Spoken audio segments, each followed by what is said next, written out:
Learn about the string formatting in Python. You may ask, why should I use a string formatting? The answer is that there are many situations that you need to format the output of your program. For example, when you want to align columns of numbers, such as the time that you want to print an invoice. Or you may want to left or right justify words or sentences in your letters. Or you want to control the numbers of digits after the decimal point. For example, if you want to print something which has price on it, you only need 2 digits after the decimal point. Here is an example of a string formatting. Consider a course that you are teaching. Each student has 3 test scores. How do you display this information such that the names are left aligned and the grades are right aligned? Let me try the Python environment and write this program which prints your student grades. Here I have example of this program, and as you have seen in previous lessons, I'm going to create a list which represents my students. The list has 3 items and each item has the grades for each student. Then I will go through a for loop which goes through each student in my course. And then once I have a student item, then I go an inner for loop which goes through each item in a student. Now, if I run this program, you will see that my first for loop selects the first student, which is this student with all the grades. Then my second for loop goes through each element of this list, which the first element would be Bunny, the next element would be 90, the next element would be 87, and the next element would be 95. And as you can see, each time it prints that item. So that is what I see here: Bunny, 90, 87, and 95.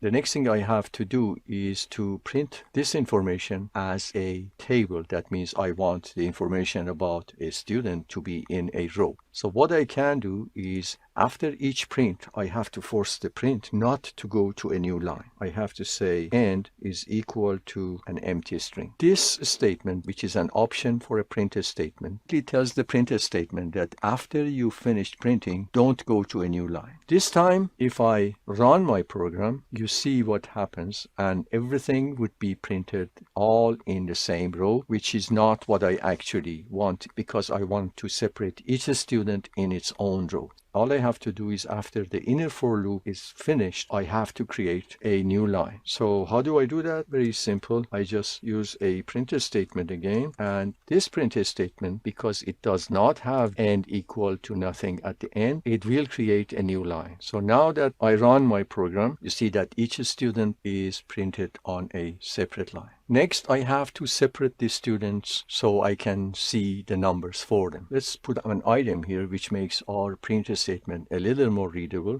Let me insert a vertical bar in my printf statement after each item. Now if I run my program, you see that it gives me a nice print. Now you might think that, oh well, we have done all of these without doing formatting at all. But this is not true. The reason that you see everything aligned nicely here is because all the numbers that we had for student grades, they were all 2 digits. What if one of the students had a grade for 100, and let's say another student has a grade which is a 1 digit? What do you think will happen now? Let me run the program. And as you can see, now the lines are not aligned, because when I print this 100 here, it actually pushes this vertical bar. Also, I don't have any control over aligning the numbers such that the low significant digits of each of the grades are aligned with each other. I want this 7 to be aligned with this 9, to be aligned with this 5. And that is where the string formatting is going to help. Now that you have seen the example of why I need a string formatting, let me start by telling you how to use the format method. Here is the syntax of the format method. You put your template string, and you put a dot, and you put the keyword format, and then you put some arguments in there. Inside your template string, every time you use curly bracket, you mean that you are creating a slot such that the arguments are going to be inserted in that slot. Here is an example. My template string is enclosed in double quotations here. And as you can see, it says x equal curly bracket and y is equal curly bracket. Then I use the method dot format, and then Inside the dot format arguments, I put two example numbers like 583, comma 9. And then I will say print my string. What will be printed would be x is equal to 583 and y equal to 9. Now let's see why and how this happens. What Python does to create this string is it starts from template string and scans the template string until it encounters a curly bracket.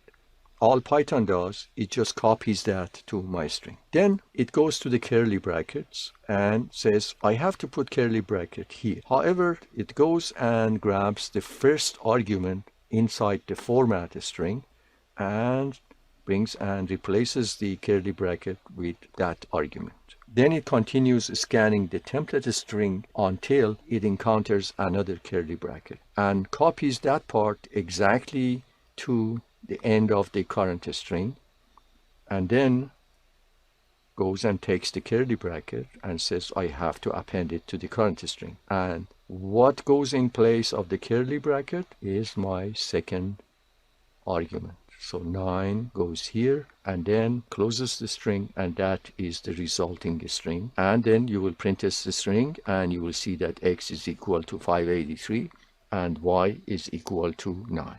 Now let me show you some examples of this in Python environment.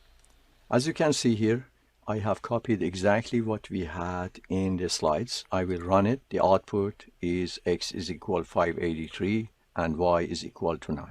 The arguments can be either strings or numbers. For example, I can change this 583 to be a string like dog, and my numbers can also be a floating point number, let's say 9.45. So when I run this, and as you can see, the answer is x is equal to dog and y is equal to 9.45. Also notice that inside my template, I have two curly brackets. What if the number of curly brackets in my template are not equal to the number of arguments in the format? For example, let's remove one of these curly brackets and then run my program. And as you can see, nothing goes wrong. The second argument, which is 9.45, is ignored. However, if you have two curly brackets and only one argument, then the second time that Python encounters the curly bracket, it tries to go and find the second argument. Since there is no second argument, it gives you an index error.